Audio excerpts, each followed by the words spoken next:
네, 안녕하십니까. 신지식인 정인태입니다. 저는 국립한국복지대학교 특임교수를 역임했습니다. 보수 언론학자도 윤석열 언론관에 극히 부적절하다 이렇게 얘기를 했습니다. 네, 보수 언론학자가 윤석열의 이 언론관에 대해서 부적절하다라고 지적을 했습니다. 대표적인 보수 언론학자로 꼽히는 윤성민 서울대 언론정보학과 교수의 얘긴데요. 네, 윤 대통령의 비서가 보도와 관련해 MBC가 잘했다고 생각하지는 않지만 이렇게까지 대응하는 정치 권력의 잘못이 더 크다고 생각을 한다. 이렇게 얘기를 하고요. 가짜뉴스 발언과 관련해서 윤 교수는 가짜뉴스라고 할 때는 사실관계가 틀렸을 뿐만 아니라 거기에 악의가 포함되어 있을 경우 등 검증 기준을 필요로 한다라는 거죠. 네, MBC 보도를 불편한 보도, 국익을 훼손하는 보도라고 여길 수는 있는데 그렇다고 해서 가짜 뉴스라고 부르는 건 잘못이다라는 거죠. 네. 그리고 그런 태도는 곧 너희는 더 이상 언론이라고 할 수 없다. 낙인을 찍는 것이다라는 거죠. 네, 이런 그 보수 언론학자의 얘기를 들어야 됩니다. 이 얘기를 들어야 되는 거예요. 네.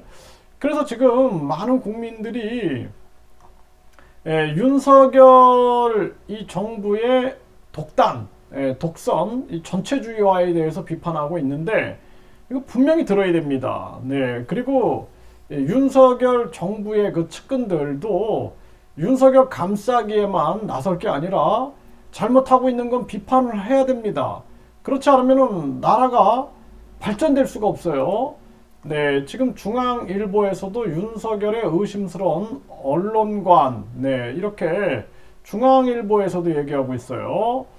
네, 그래서 이러한 MBC 배제 결정의 정파성에 대한 경고다. 네, 현장 취재를 막은 결정도 이해하기 어렵다.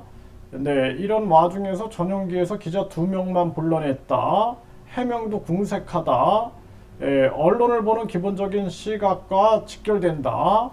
그리고 당장은 이 XX 잡음이 없어 좋아질지 좋아 보일지 모르지만 여러 가지 이제 이게 문제가 생기고 있는 거죠.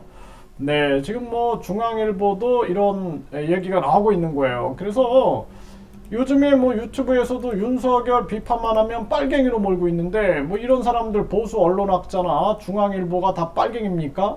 네, 그래서 정신을 차려야 된다. 저는 그렇게 생각을 하고요.